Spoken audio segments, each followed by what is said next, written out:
नमस्कार दोस्तों, यह है एनसीईआरटी की की कक्षा 10 की पाठ्यपुस्तक है ज्योग्राफी की। ठीक है ना। अपना पाठ है 5वां, खनिज तथा ऊर्जा संसाधन। ऑथेंटिक बुक है, शानदार बुक है, हर एक लाइन इंपॉर्टेंट है। तो चलिए शुरू करते हैं। और यह वीडियो सभी एग्जामों के लिए इम्पोर्टेंट है, चाहे छोटी से छोटी एग्ज़ाम हो चाहे बड़ी एग्ज़ाम हो, क्योंकि प्रश्नों का स्तर चेंज होगा लेकिन आएंगे सिर्फ ऑथेंटिक की बुकों से। आई बात समझ में? तो हर एक लाइन इम्पोर्टेंट है, कैसे भी किसी प्रकार से भी वो क्वेश्चन बना सकते हैं। तो चलिए शुरू करते हैं। खनिज तथा ऊर्जा संसाधन, अध्याय 5। हेवन अपने पिता के साथ दूर के गांव से गुवाहाटी आया है। वह लोगों को घरों जैसी अजीब चीज़ों में जाते देखता है जो सड़क पर चलती है। वह एक रसोई को भी बहुत से घरों के साथ जाते देखता है। वह आश्चर्य से अपने पिता से पूछा, पिताजी हमारा घर इस प्रकार क्यों नहीं चलता जैसा कि उसने गुवाहाटी में देखा। उसके पिता ने बताया, यह घर नहीं है, ये बसें वे गाड़ियाँ हैं। हमारे घरों की तरह ये ईंटों व पत्थरों से नहीं बनी। इन्हें बनाने में लोहा, एल्यूमिनियम जैसी धातुओं का प्रयोग किया गया है। ये अपने आप नहीं चलते, ये इंजन द्वारा चालित होते हैं और इंजन को चलाने के लिए ऊर्जा चाहिए। हम अपनी रोज़मर्रा की ज़िंदगी में धातु से बनी विभिन्न वस्तुओं का प्रयोग करते हैं। क्या आप अपने घर में प्रयोग की जाने वाली धातु से बनी चीज़ों की सूची बना सकते हैं? ये धातुएँ कहाँ से आती है? आपने पढ़ा कि भू प्रॉपर्टी पृथ्वी के ऊपरी पर विभिन्न खनिजों के योग से बनी चट्टानों से निर्मित है। इन खनिजों का उपयोग शोधन करके ही ये धातुएं निकाली जाती है। खनिज हमारे जीवन के अति अनिवार्य भाग है। लगभग हर चीज़ जो हम इस्तेमाल करते हैं, एक छोटी सुई से लेकर एक बड़ी इमारत तक, यहाँ पर एक बड़ा जहाज आदि सभी खनिजों से बने हैं। रेलवे लाइन और सड़क के पत्थर, हमारे औजार तथा मशीनें सभी खनिजों से बने हैं।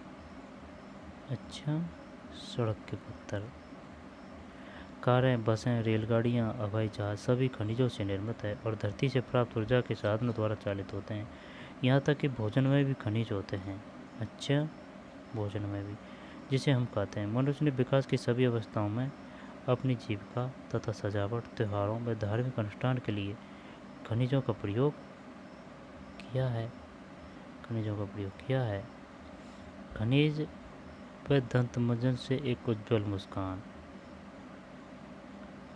खनिज व दंतमंजन से एक उज्ज्वल मुस्कान। दंतमंजन आपके दांत साफ करते हैं। कुछ अपघर्षक खनिज जैसे कि सिलिका, चूना पत्थर यानी कि लाइमस्टोन, सिलिका सिलिका का तो सिलिका ही है, लेकिन चूना पत्थर है लाइमस्टोन, एल्यूमिनियम ऑक्साइड व विभिन्न फास्फोट खनिज स्वच्छता में मदद करते हैं। फ्लोराइड फ्लोराइड फ्लोराइड जो दांतों को गलने से रोकता है। फ्लोराइड जो दांतों को गलने से रोकता है। फ्लोराइड तो ये दांतों को गलने से रोकता है। तो ज़्यादातर ऐसे सुने ना कि भाई वहाँ के पानी में तो फ्लोराइड है, तो इसका मतलब फ्लोराइड तो खराब होता है, लेकिन जो दांतों को गलने से रोकता है। फ्लोराइड फ्लोओराइड नामक खनिज से प्राप्त होता है। अधिकतर दंतमंजन टिटेनियम ऑक्साइड से सफ़ेद बनाए जाते हैं। टिटेनियम ऑक्साइड से सफ़ेद बनाए जाते हैं, जो कि रूटली इल्मेंटिक, रूटुलाइट, इल्मेनाइट तथा एनाटेज नामक खनिजों से प्राप्त होते हैं। कुछ दंतमंजन जो चमक प्रदान करते हैं, उनका कारण है अपरक। टूथब्रश व पेस्ट की ट्यूब पेट्रोलियम से प्राप्त प्लास्टिक की बनी होती है। टूथब्रश व पेस्ट की ट्यूब पेट्रोलियम से प्राप्त प्लास्टिक की बनी होती है। अब ये बताइए कि ये खनिज कहाँ पाए जाते हैं?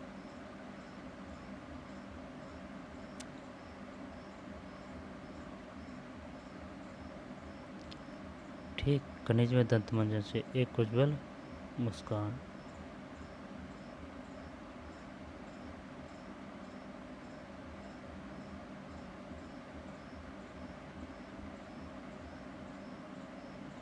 दांतों से गलने से कौन रोकता है? फ्लोराइड। फ्लोराइड किससे मिलता है? फ्लूओराइड नामक खनिज से प्राप्त होता है। अधिकतर दंतमंजन टिटेनियम ऑक्साइड से सफ़ेद बनाए जाते हैं। किससे बनाए जाते हैं? Titanium oxide. टिटेनियम ऑक्साइड से सफ़ेद बनाए जाते हैं, जो कि रोटली लैमनेटिक रूटुलाई रूटू रियूटाइल इल्मेनाइट तथा एनार्टेज नामक खनिजों से प्राप्त होते हैं। कुछ दंतमंजन जो चमक प्रदान करते हैं, उनका कारण है अभ्रक। टूथब्रश व पेस्ट की ट्यूब पेट्रोलियम से प्राप्त प्लास्टिक की बनी होती है। अब यह बताइए कि ये खनिज कहाँ पाए जाते हैं।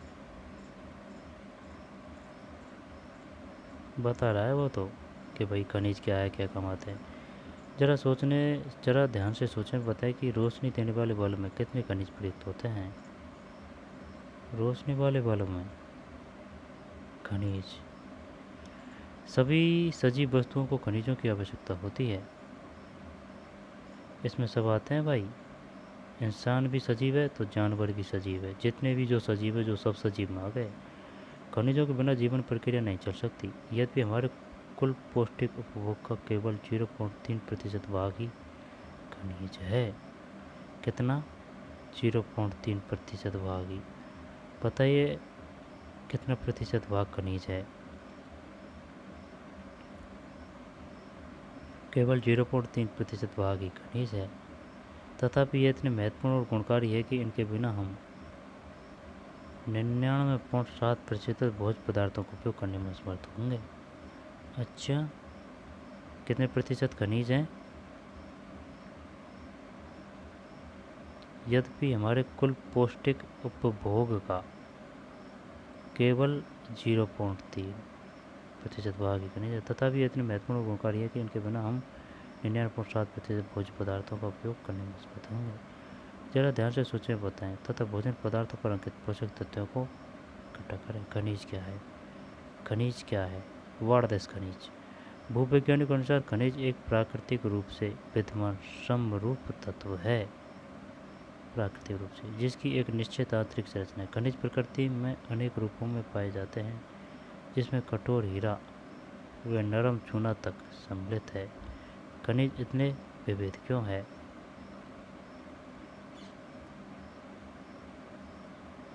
खनिज क्या है? भूवैज्ञानिक अनुसार खनिज एक प्राकृतिक रूप से विद्यमान समरूप तत्व है, जिसकी एक निश्चित आंतरिक संरचना है।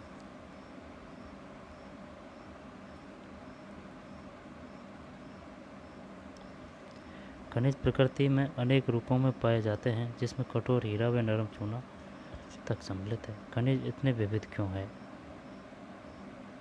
खनिज इतने विविध क्यों है?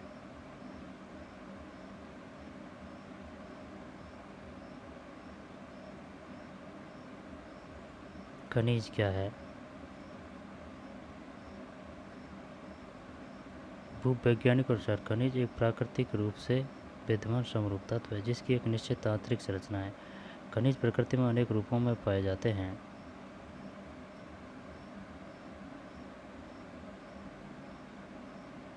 कठोर हीरा तरल पर नरम चूना तक सम्मिलित है। खनिज इतने विविध क्यों हैं?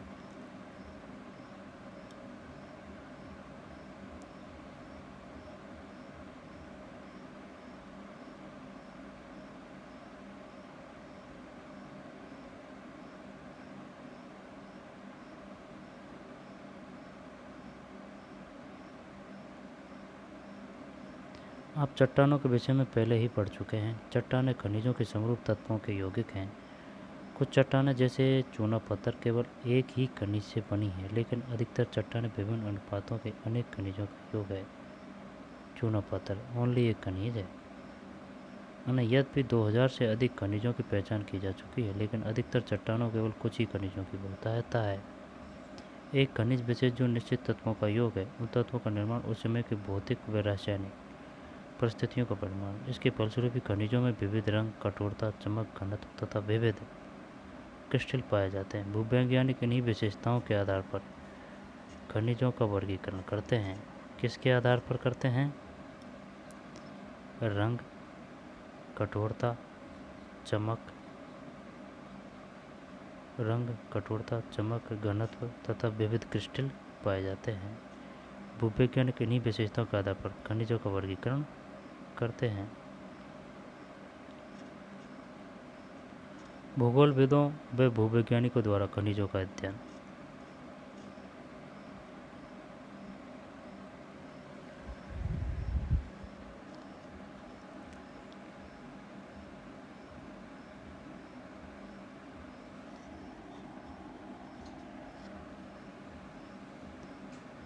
भूगोलविद स्थलाकृतियों की बेहतर जानकारी हेतु खनिजों का अध्ययन भूपृष्ठ के एक अंश के रूप में करते हैं। भूगोलवेत्ता खनिज संसाधनों के वितरण व खनिजों से संबंधित आर्थिक क्रियाओं में ज़्यादा रुचि रखते हैं, परंतु एक भूवैज्ञानिक खनिजों की निर्माण प्रक्रिया, इनकी आयु व खनिजों के भौतिक व रासायनिक संगठन से संबंधित विषयों की जानकारी रखते हैं। भूगोलविदों व भूवैज्ञानिकों द्वारा खनिजों का अध्ययन। भूगोलविद स्थलाकृतियों की बेहतर जानकारी हेतु खनिजों का अध्ययन भूपृष्ठ के एक अंश के रूप में करते हैं। भूगोलवेत्ता खनिज संसाधनों के वितरण व खनिजों से संबंधित आर्थिक क्रियाओं में ज़्यादा रुचि रखते हैं, परंतु एक भूवैज्ञानिक खनिजों की निर्माण प्रक्रिया, इनकी आयु व खनिजों के भौतिक व रासायनिक संगठन से संबंधित विषयों की जानकारी रखते हैं।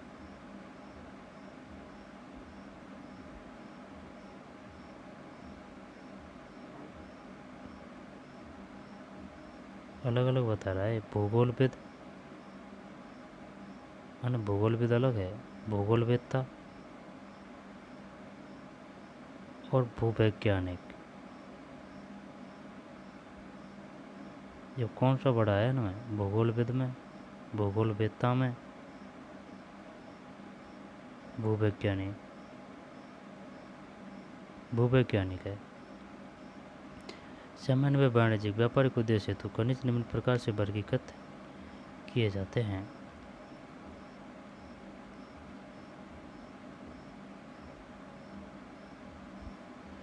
खनिजों का वर्गीकरण, एक तो है धात्विक, एक अधात्विक ऊर्जा खनिज। यहाँ से क्वेश्चन आता है भाई, ठीक है ना, ये चार्ट याद होना चाहिए।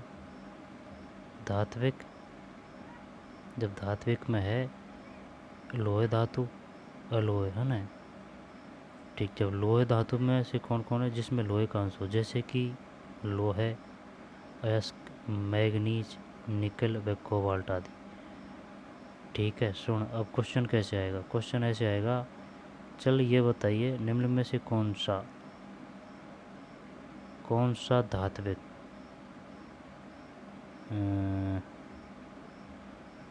लोहे युक्त है, यहाँ पर अलोहे युक्त है, ठीक है ना। लोहे अलोहे का मतलब है उसमें लोहे की मात्रा नहीं पाया जाना। जैसे कि लोहे तो लोहे की मात्रा पाई जाएगी, अगर लोहे नहीं है तो वो अलोहे है, सिंपल है। जब इसमें है कौन सा, एक तो लोहा है, लोहे, इसमें लोहे है ना। फिर मैग्नीज, मैग्नीज कन्फ्यूज कर सकता है। मैग्नीज क्या है, ये धात्विक है या अधात्विक है, पहले तो ये बता। जो भाई ये धात्विक है, तो धात्विक है ना, तो ये लोहे है या अलोहे है, ये लोहे है, यानी कि लोहे की मात्रा है इसमें, निकल व कोबाल्ट आदि। लोहे, मैग्नीज, निकल व कोबाल्ट आदि। अलोहे तांबा, सीसा, जस्ता। अब ना तांबा में अपन लोहा मानते हैं, लेकिन लोहा नहीं है तांबा में, भाई बात समझ में। ये हैने को तो धात्विक है, हैने को तो ये धात्विक है, लेकिन अगर उसने अगर ये पूछ लिया ना ऑप्शन में, अगर ये दे दिया, बताइए तांबा है, लोहे या अलोहे, यहाँ पर धात्विक, तो क्या करेगा तू, लोहे, अलोहे या धात्विक। ये भाई अलोहे करेंगे, भाई बात समझ में। तांबा, सीसा व ऑक्साइड, और तो सब सही है, तांबा कन्फ्यूज कर रहा है, और इधर ये कर रहा है मैग्नीज, कोबाल्ट। बहुमूल्य खनिज जैसे सोना, चांदी, प्लेटिनियम आदि। अधात्विक जैसे अभ्रक, नमक, पोटास, सल्फर, चूनास में चूना पत्थर, संगमरमर तथा बलुआ पत्थर।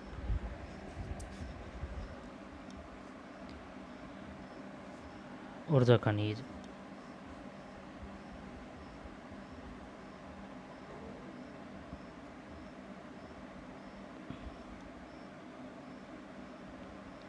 अधात्विक अभ्रक, नमक, पोटास, सल्फर, चूनास में चूना पत्थर, संगमरमर तथा बलुआ पत्थर।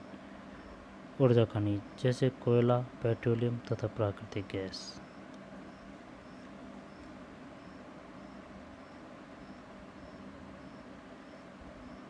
दोबारा देखते हैं।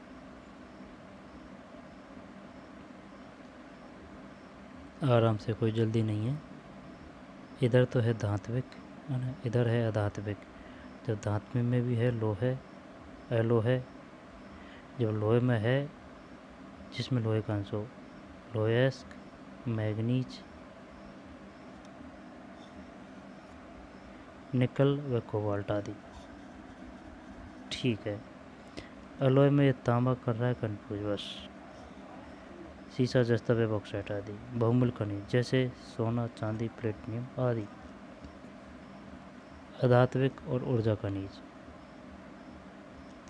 अभ्रक अलग होता है और मैग्नीज अलग होता है।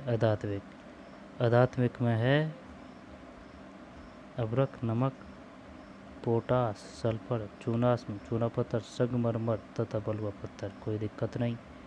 ऊर्जा खनिज, कोयला, पेट्रोलियम तथा प्राकृतिक गैस। खनिजों की उपलब्धता। खनिज कहाँ पाए जाते हैं? सामान्यतः खनिज अयस्कों में पाए जाते हैं। किसी भी खनिज में अन्य अवयवों या तत्वों के मिश्रण या संचयन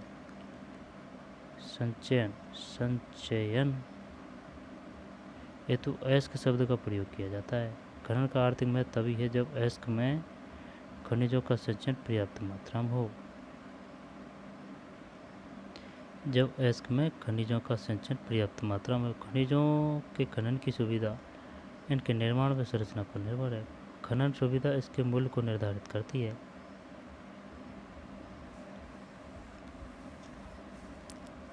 खनन सुविधा इसके मूल्य को निर्धारित करती है।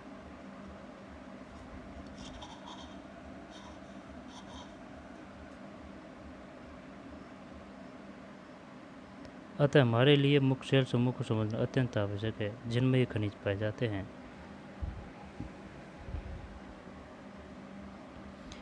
खनिज प्राय निम्न शैल समूह से प्राप्त होते हैं।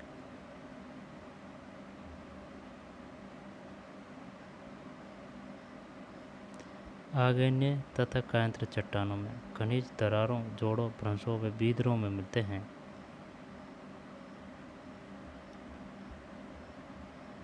आग्नेय तथा कायांतर चट्टानों में खनिज दरारों, जोड़ों, भ्रंशों, बीदरों मतलब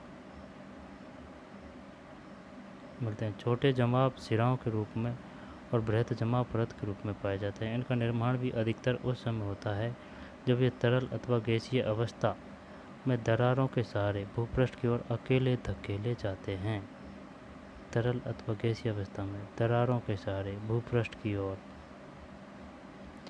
ऊपर आते हुए ठंडे होकर जम जाते हैं। मुख्य धात्विक खनिज जैसे कि जस्ता, तांबा, जिंक और सीसा आदि इसी तरह सिराओं पर जमावों के रूप में प्राप्त होते हैं। मुख्य धात्विक खनिज जैसे जस्ता, तांबा, जिंक और सीसा आदि इसी तरह सिराओं पर जमावों के रूप में प्राप्त होते हैं।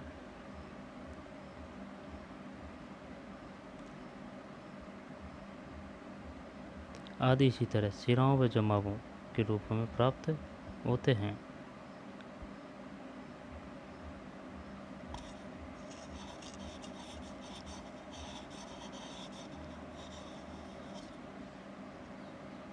ठीक है ना?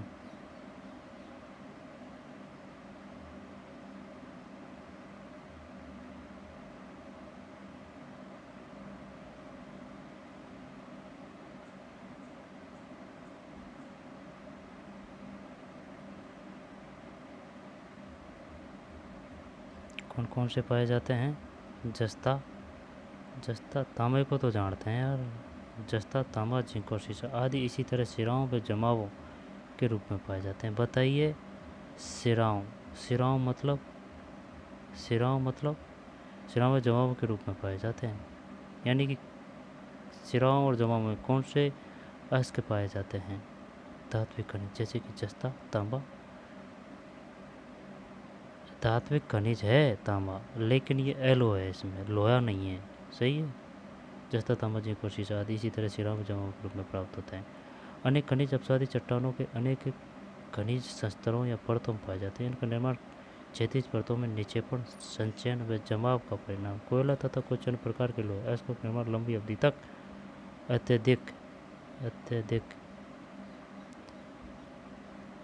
तक अत्यधिक किधर गया यार?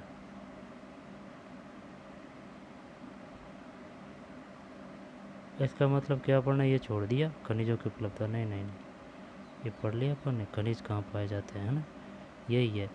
अत्यधिक उष्मा व दबाव का परिणाम है। अवसादी चट्टानों में दूसरी श्रेणी के खनिजों में जिप्सम, पोटास, नमक व सोडियम सम्मिलित है। नमक, जिप्सम, पोटास, नमक व सोडियम सम्मिलित है। इनका निर्माण विशेषकर शुष्क प्रदेशों में वाष्पीकरण के फलस्वरूप होता है। जिप्सम, पोटास, नमक व सोडियम सम्मिलित है।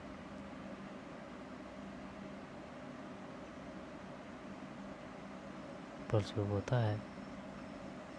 खनिजों के निर्माण की एक अन्य विधि धरातलीय चट्टानों का अपघटन। चट्टानों के घुलनशील तत्वों के अपरदन के पश्चात अश्क वाली अवशिष्ट चट्टानें रह जाती है। बॉक्साइट का निर्माण इसी प्रकार का होता है। देखें, खनिजों के निर्माण की एक अन्य विधि धरातलीय चट्टानों का अपघटन है। चट्टानों के घुलनशील तत्वों के अपरदन के पश्चात अयस्क वाली अवशिष्ट चट्टानें रह जाती है। बॉक्साइट का निर्माण इसी प्रकार होता है। पहाड़ियों का आधार तथा घाटी तल की रेत में जलोढ़ जमाव के रूप में भी कुछ खनिज पाए जाते हैं।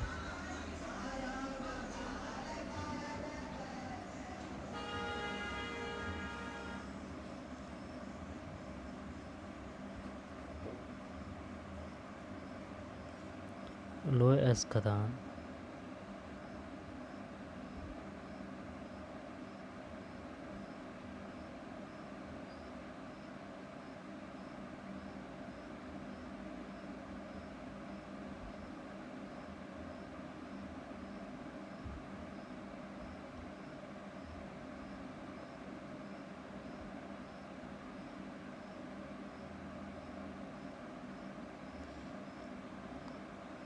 ठीक है। खनिज निर्माण की एक अन्य विधि धरातलीय चट्टानों का अपघटन है। चट्टानों के घुलनशील तत्वों के अपरदन के पश्चात अयस्क वाली अवशिष्ट चट्टानें रह जाती है। बॉक्साइट का निर्माण इसी प्रकार होता है। अब उसने पूछ लिया, बताइए बॉक्साइट किस प्रकार प्राप्त होता है, तो फिर क्या बताएंगे? खनिजों के निर्माण की एक अन्य विधि धरातलीय चट्टानों का अपघटन है।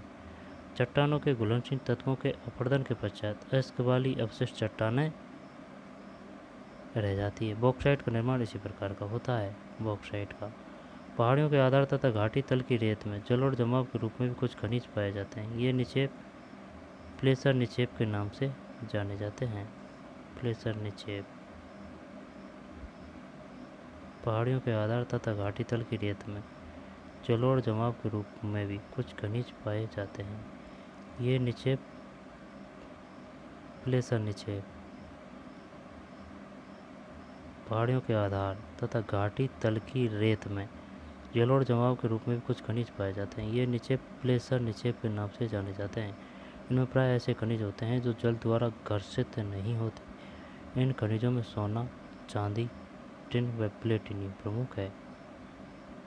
अच्छा, प्लेसर निक्षेप। प्लेसर निक्षेप क्या है? इनमें प्राय ऐसे खनिज होते हैं जो जल द्वारा घर्षित नहीं होते। अच्छा, महासागरीय जल में विशाल मात्रा में खनिज पाए जाते हैं, लेकिन इनमें से अधिकांश के व्यापक रूप से विकसित होने के कारण इनकी आर्थिक सार्थकता कम है।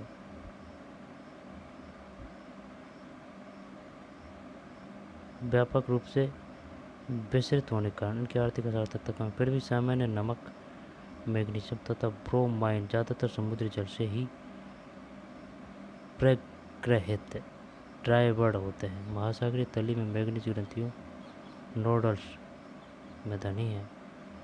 यानी कि ये बता रहा है क्या, अप्रत्यक्ष रूप से अपणकों की, भाई साहब ये जो है ना मैग्नीशियम तथा ब्रोमाइन समुद्री जल से मिलता है। समुद्री जल से कौन से खनिज मिलते हैं? मैग्नीशियम तथा ब्रोमाइन, और प्रग्रहित ड्राइवर्ड होते हैं। महासागरीय तली में भी मैग्नीज ग्रंथिकाओं में धनी है। ठीक है ना, मैग्नीज ग्रंथिकाओं महासागरीय तली। और सोना, चांदी वगैरह ये अपन को कैसे मिलते हैं? प्लेसर निक्षेप। प्लेसर निक्षेप क्या होता है? घाटी तल की रेत में जलोढ़ जमाव के रूप में कुछ खनिज पाए जाते हैं। ठीक है, आगे चलते हैं।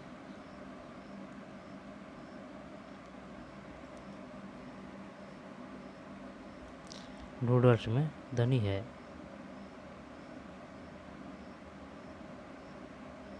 मैग्नीज ग्रंथि का नूडल्स में भी धनी है। यानी कि अपन ये जो नूडल्स बोलते हैं ना कि भाई नूडल्स बना ले, नूडल्स खाएंगे। नूडल्स को बोलते हैं ग्रंथिकाओं हिंदी में।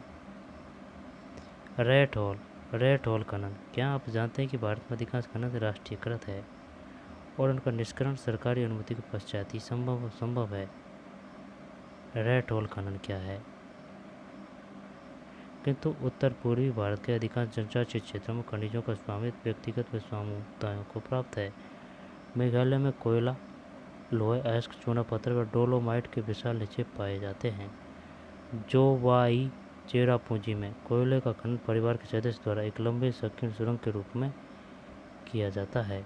जोवाई व चेरापूंजी में कोयले का खनन परिवार के सदस्य द्वारा एक लंबी संकीर्ण सुरंग के रूप में किया जाता है, जिसे रेट होल खनन कहते हैं। नेशनल ग्रीन ट्रिब्यूनल ने इन क्रियाकलापों को अवैध घोषित किया है और सलाह दी है कि इसे तुरंत रोक दिया जाना चाहिए। जोबाई और चेरापूंजी में किस प्रकार खनन करते हैं? ये एक लंबी संकीर्ण सुरंग के रूप में किया जाता है। कोयले का खनन, जिसे रेट होल खनन कहते हैं, आ सकता है ये रेट होल खनन क्या है?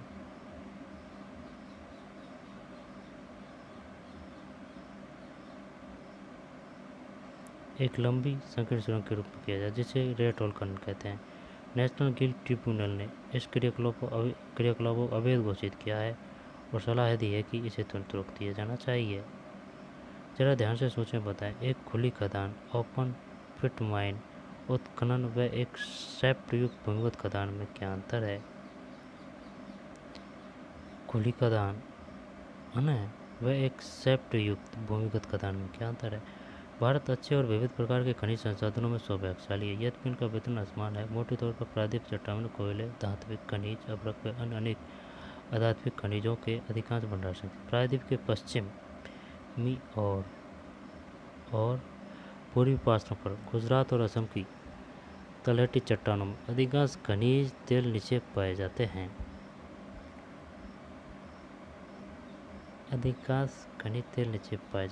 प्रायद्वीप के शैल क्रम के साथ राजस्थान में अनेक अलोय खनिज पाए जाते हैं। प्रायद्वीपीय शैल क्रम के साथ राजस्थान में अनेक अलोय खनिज पाए जाते हैं। किसके साथ?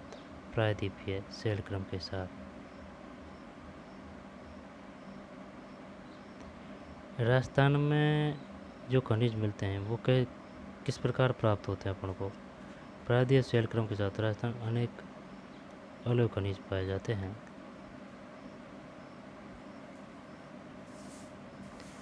प्रायद्वीपीय शैल क्रम के साथ राजस्थान में अनेक अलोय खनिज पाए जाते हैं।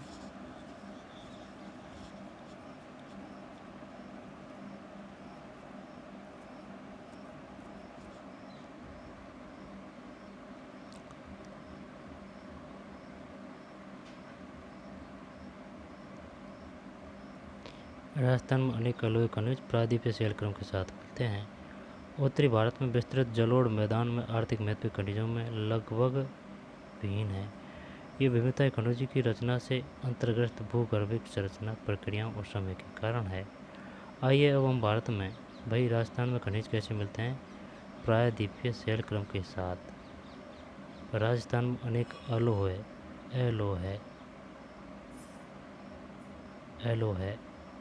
खनिज पाए जाते हैं। एलोहे खनिज पाए जाते हैं। एलोहे का मतलब है जिसमें लोहे की मात्रा नहीं पाई जाती। एलो है तो इसका मतलब ये नहीं है कि वो धात्विक नहीं है, धात्विक है वो, यानी कि धातु है वो, लेकिन बात लोहे की है। उत्तरी भारत के विस्तृत जलोढ़ मैदान भारतीय मैद के खनिजों से लगभग भिन्न है। ये विभिन्नताएं खनिजों की रचना में अंतर्ग्रस्त भूगर्भिक संरचना प्रक्रिया और समय के कारण है। आइए अब हम भारत के कुछ प्रमुख खनिजों के वितरण का अध्ययन करें। सदैव स्मरण रहे कि असम में खनिज का साधन, उत्खनन की सुगमता और बाजार की निकटता किसी संचय रिजर्व की आर्थिक जीवटता को प्रभावित करने में महत्वपूर्ण भूमिका निभाते हैं। विएबिलिटी संचय को बोलते हैं रिजर्व।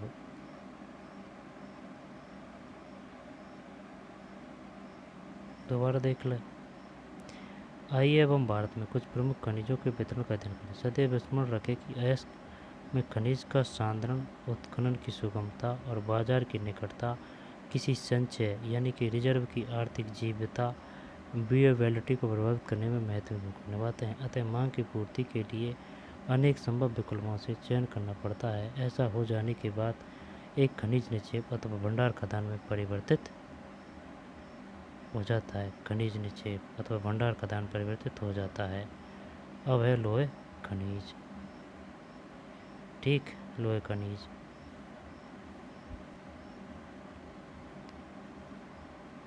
लोहे खनिज धात्विक खनिजों के कुल उत्पादन मूल्य के 3/4 भाग का योगदान करते हैं। ये धातु शोधन उद्योगों के विकास को मजबूत आधार प्रदान करते हैं। भारत अपनी घरेलू मांग को पूरा करने के पश्चात बड़ी मात्रा में धात्विक खनिजों का निर्यात करता है। लोहे खनिज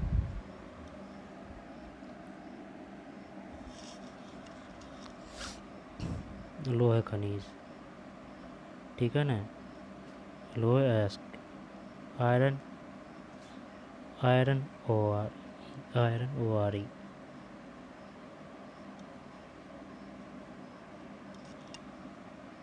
लोहे अयस्क, आयरन ओआरई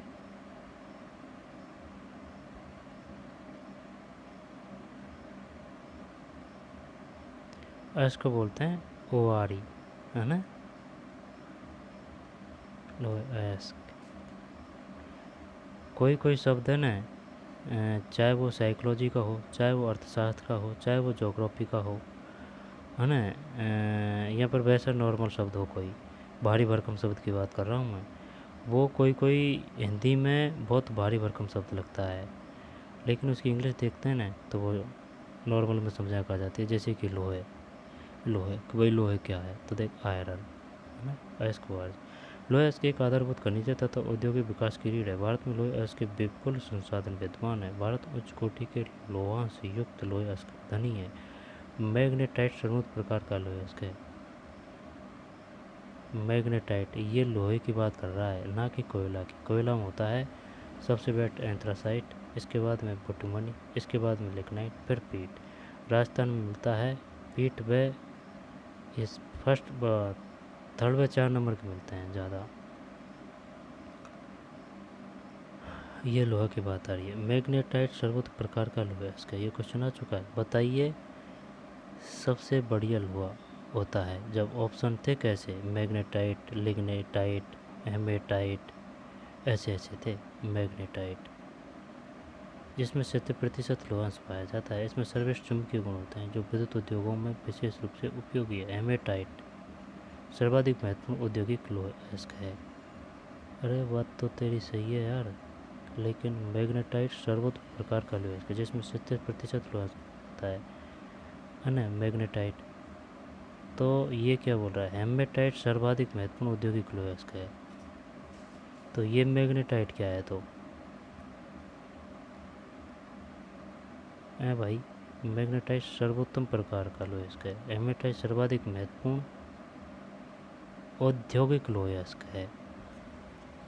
औद्योगिक है ना, जिसका अधिकतम मात्रा में उपयोग हुआ है, किंतु इसमें लोहांश की मात्रा मैग्नेटाइट की अपेक्षा थोड़ी सी कम होती है। हाँ तो यानी कि मैग्नेटाइट टॉप पे है। मैग्नेटाइट के बाद में हेमेटाइट। मैग्नेटाइट में कितने प्रतिशत लोहांश पाया जाता है, 70।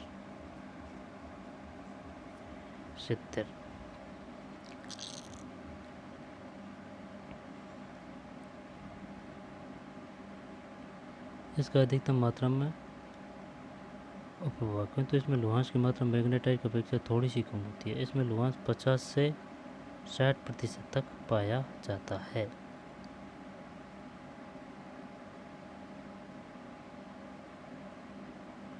हेमेटाइट सबसे ज़्यादा किस में मिलता है? मैग्नेटाइट में है फर्स्ट नंबर पे। मैग्नेटाइट के बाद में है हेमेटाइट। इसमें लोहांश 50 से 60 है इसमें। हाँ सही है। वर्ष 2018-19 में लोहे इसका लगभग समस्त उत्पादन 97% ओडिशा, छत्तीसगढ़, कर्नाटक, झारखंड से प्राप्त हुआ है। चार ये भाई, ओडिशा, छत्तीसगढ़, कर्नाटक और झारखंड। शेष उत्पादन 3% अन्य राज्यों से, यानी कि 97% ओडिशा है ना, ये भारत है। जब ओडिशा, छत्तीसगढ़, कर्नाटक यहाँ है, कर्नाटक, झारखंड यही है आपस में, है ना, ये एरिया है।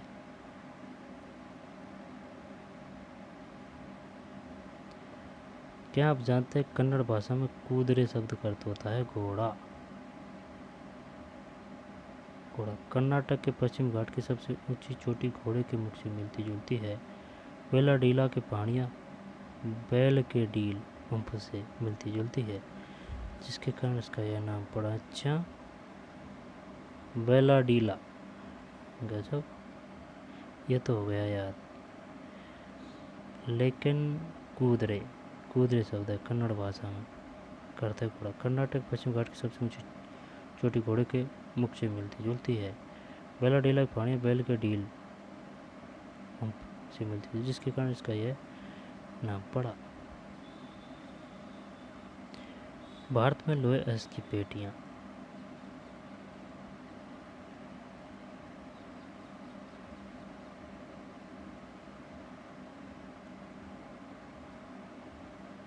एक तो है ओडिशा झारखंड पेड़ी। ओडिशा में उच्च कोटि का हेमेटाइट किस्म का लोहे अयस्क मयूरभंज व केदुझर जिलों में बादाम पहाड़ खदानों से निकाला जाता है। इसी से सन्निहित झारखंड के सिंहभूम जिले में गुआ तथा नोवामुडी से हेमेटाइट अयस्क का खनन किया जाता है। दोबारा देख लें, ओडिशा में उच्च कोटि का हेमेटाइट किस्म का, कौन सा हेमेटाइट किस्म का, लोहे अयस्क मयूरभंज व केदुझर जिलों में बादाम पहाड़ खदानों से निकाला जाता है। इसी से सन्निहित झारखंड के सिंहभूम जिले में गुआ तथा नोवामुडी से हेमेटाइट अयस्क का खनन किया जाता है।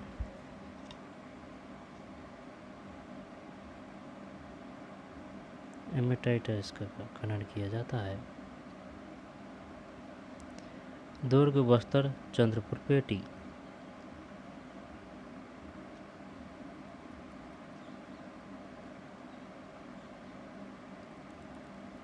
यह पेटी महाराष्ट्र व छत्तीसगढ़ राज्यों के अंतर्गत पाई जाती है। छत्तीसगढ़ के बस्तर जिले में वेलाडीला, पूछ सकता है वो, वेलाडीला पहाड़ी कहाँ है छत्तीसगढ़ में? वेलाडीला। कन्नड़ भाषा में कूदरे शब्द का अर्थ होता है घोड़ा। कर्नाटक पश्चिम घाट की सबसे ऊंची चोटी घोड़े के मुख से मिलती जुलती है ना। और वेलाडीला पहाड़ियाँ बैल के डील, ये वेलाडीला कहाँ है? छत्तीसगढ़ में है। और ये कूदरे कर्नाटक। आएगा यहाँ से क्वेश्चन, हल्के में मत लेना तू।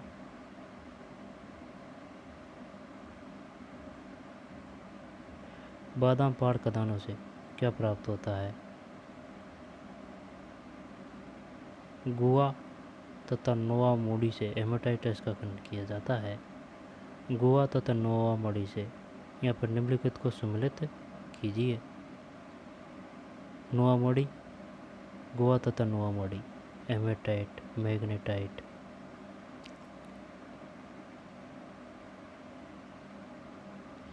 झारखंड के सिंहभूम जिले में गुआ तथा नोवामुडी से हेमेटाइट अयस्क का निर्माण अयस्क का खनन किया जाता है। गुआ नोवामुडी कहाँ है? झारखंड के सिंहभूम जिले में। गुआ तथा नोवामुडी हेमेटाइट अयस्क का खनन किया जाता है। अब है दुर्ग, बस्तर, चंद्रपुर पेटी। यह पेटी महाराष्ट्र व छत्तीसगढ़ राज्यों के अंतर्गत पाई जाती है। अब है भाई साहब दुर्ग बस्तर चंद्रपुर पेटी। यह पेटी महाराष्ट्र व छत्तीसगढ़ राज्यों में अंतर्गत पाई जाती है। छत्तीसगढ़ के बस्तर जिले में बेला ढीला पहाड़ी श्रृंखलाओं में अति उत्तम कोटि का हेमेटाइट पाया जाता है। हेमेटाइट। और इधर क्या मिलता है अपन को? इधर मिलता है, ये भी हेमेटाइट है, लेकिन सबसे बढ़िया कौन सा होता है? सबसे बढ़िया मैग्नेटाइट होता है भाई।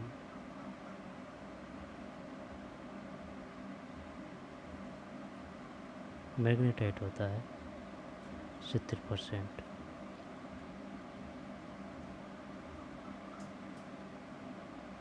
हेमेटाइट पाया जाता है जिसमें इस गुणवत्ता के लोहे के 14 जवाब मिलते हैं। इसमें इस्पात बनाने में आवश्यक सर्वश्रेष्ठ भौतिक गुण विद्यमान है।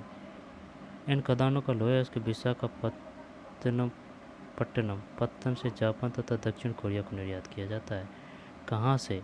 जापान तथा दक्षिण कोरिया को निर्यात किया जाता है विशाखापत्तनम पत्तन से। ठीक है ना। बल्लारी, चित्रदुर्ग, चिक्कमंगलुरु, तुमकुरु पेटी। कर्नाटक इस पेटी में लोहे इसकी बृहत राशि संचित। बल्लारी, चित्रदुर्ग, चिक्कमंगलुरु, तुमकुरु पेटी। कर्नाटक की इस पेटी में लोहे इसकी बृहत राशि संचित। और ये कहाँ है? दुर्ग बस्तर चंद्रपुर पेटी। बृहत राशि संचित है। कर्नाटक में पश्चिम घाट में अवस्थित केंद्रमुख की खाने 100% निर्यात इकाई है। कर्नाटक में पश्चिम घाट में अवस्थित केंद्रमुख की खाने 100% निर्यात इकाई है। केंद्रमुख निक्षेप संसार के सबसे बड़े निक्षेपों से एक माने जाते हैं। लोहा इसके करदम सैलरी रूप में पाइपलाइन द्वारा मंगलूर के निकट एक पत्तन पर भेजा जाता है। सैलरी है। सैलरी का मतलब ऐसे मान सकते हैं, यानी कि तरल रूप में, गाढ़ा सा तरल रूप में, वो है सैलरी। केंद्र में निक्षेप संसार के सबसे बड़े निक्षेपों से एक माने जाते हैं। लोहा इसके कंदर्म सिलेंडर में पाइपलाइन द्वारा मंगलुरु के निकट एक पत्तन पर भेजा जाता है। महाराष्ट्र गोवा पेटी। यह पेटी गोवा तथा महाराष्ट्र राज्य के रत्नागिरी जिले में स्थित है। यद्यपि यहाँ का लोहा उत्तम प्रकार का नहीं है, तथापि इसका दक्षता से दोहन किया जाता है। मरमागांव पत्तन से इसका निर्यात किया जाता है। ये पूछ चुका है वो, मरमागांव पत्तन कहाँ है, से इसका निर्यात किया जाता है। अब है मैंगनीज। ठीक है ना, मैंगनीज इसको पढ़ेंगे बाद में है। तो ठीक है, मिलते हैं नए वीडियो में। धन्यवाद।